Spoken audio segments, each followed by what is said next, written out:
Secondary cell fundamentals.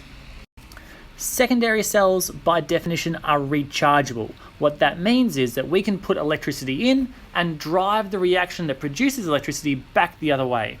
So that's something to really think about whenever you're dealing with a secondary cell, that you'll have a discharge reaction which produces electricity, and then what you can do is reverse that to recharge, so you can take in the electricity.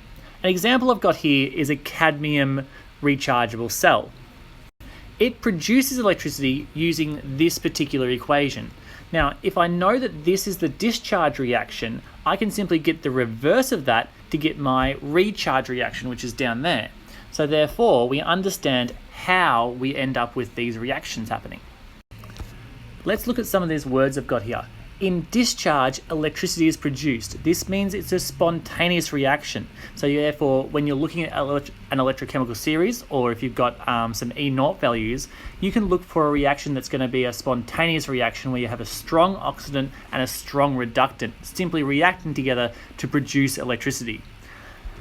The recharge of electricity, the recharging electricity is used, which means that the reaction is non-spontaneous, which means you might have a weak oxidant and a weak reductant, but because you're pushing electrons into it, you can actually make those two react. The recharge reaction is the opposite of the discharge reaction. That's what I was saying about my cadmium cell above there. I've got my discharge reaction up here where cadmium is being used as my reactant.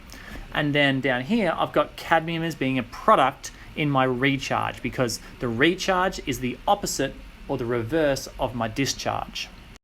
Lastly, here are some things that you need to be aware of in order to make a secondary cell actually work. For a secondary cell to work, we need to be able to push electricity into our products, which means our products must stay in contact with the electrodes. If the products break off the electrode, you won't be able to push the electrons back to make your reactants again. So therefore, key feature number 1 is products must stay in contact with the electrodes. Key feature number 2 is if you are going to recharge your cell, you need to have a certain amount of voltage, and that voltage must be above what voltage the cell produces. Obviously, you need to reverse this reaction, so therefore you need to reverse or overcome the voltage that the cell is producing. So therefore, in order to recharge, your voltage must be greater than the cell produces itself.